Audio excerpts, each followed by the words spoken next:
He looks good. I truly think he could play in a game tonight. He could. Like, that's how fit this guy is. So he does a bunch of things for us, and he's working in management now and doing a little bit of scouting. But what he's also great at is he can push players rehabbing better than anybody because he has his equipment on. He's as fit as anybody there. So if you can't keep up to a retired player, you've got some work to do. So we bring him in for that. He comes out and he's pushing Ekblad and Montour, Gadjovich and Bennett hard now, and he's really, really good at it. So it's a nice addition to the coaching staff when he comes in and helps out like that. We've seen him in the tracksuit. This is the first time we've seen him in gear. Yeah. Or has he done that before? No, I think as the drills amp up, not so much on Ekblad and Montour yet, but definitely on the other two. There's a little bit of bumping that can go on, and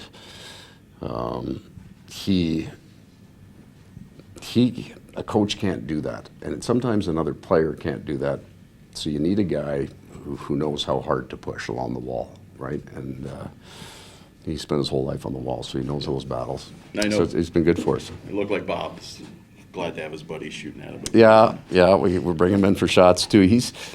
Patric's just an incredibly interesting, incredibly positive guy to have around, right? Like these guys got to be tired of these skates, truly. I mean, it's been coming up on 4.5 months, and they're back on the ice. So having a little enthusiasm out there. Patric's so excited about the workout this morning, you can't not be, right? Like, he is all jacked up to get on the ice and skate as hard as he possibly can. So he drags those other guys out there, and they end up having fun while they're getting a hell of a workout.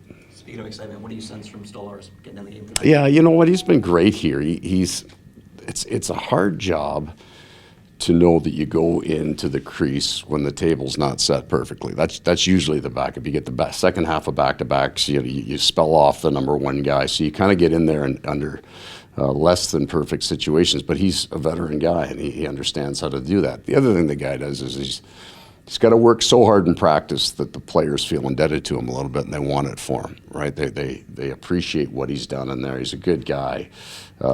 He's a talker in the net, which will be good for the number of new people that we have in our lineup. So everybody's pulling for him, and he's figured out a way to get everybody to rally around him. And for Lockwood, how much did he win this opportunity being back to camp with a strong camp? Well, it's completely from camp. So he gets on the radar by his kind of professionalism in terms of, you'd see the video once go out and he'd run the routes, right? He'd just do exactly what you asked him to do, and he does it with speed, and he's got a good stick.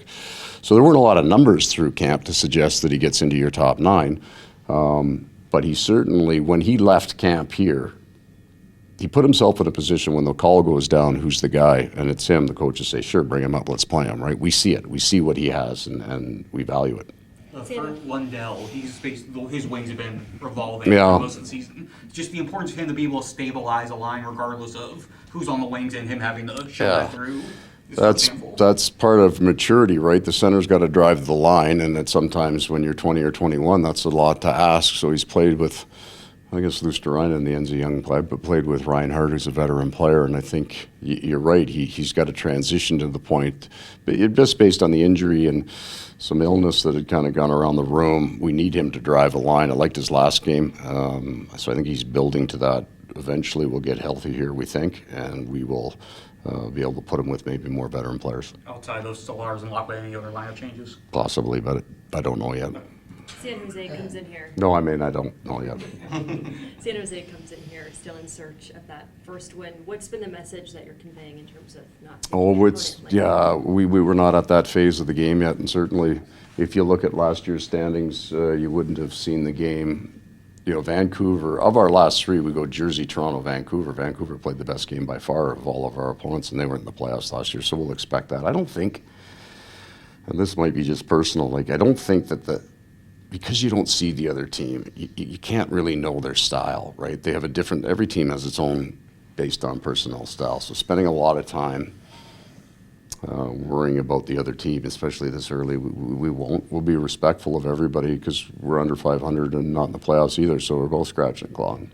Coach, special teams obviously some importance sometimes to how games go. Where would you assess where you guys are as far as that area of the game is? Yeah, so both of them haven't been. Well, clearly the numbers will tell you they're not great right now. haven't been as concerned with our power play just because I know we're getting enough chances. And the only thing I'm watching for that on the power play is speed. I'm worried that you start slowing down when you don't score goals. You're looking for a better play. So we're watching that. But the penalty kill is the area, right? That's the area that's got to improve. We've given up 8. 4 of them are highly unusual. One's a 4-on-3 that we knocked out of the middle of the air to the wide open guy in front. There was no goalie, and it was 5-on-5. I had pulled the goalie. It was at the end of the game, so that's one of them. We give a rush goal. We've only given up the 1 rush goal, and the other was 6-on-4 with a broken stick. So half of our goals are kind of outside of what you would consider a penalty kill format. And then the other 4, 3 of the players on the ice are brand new.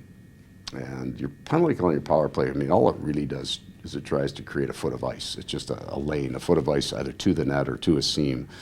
And you do that through speed when you have a whole bunch of moving parts, new people in, trying to learn how to adjust off each other. That creates sometimes that foot of ice, and that's what we're trying to eliminate. So we've got Forsling and Barkov and Reinhart kind of on another penalty kill group. They've played together before. They haven't given up a goal. So we've got some work to do for sure on that, but we're confident we can get there.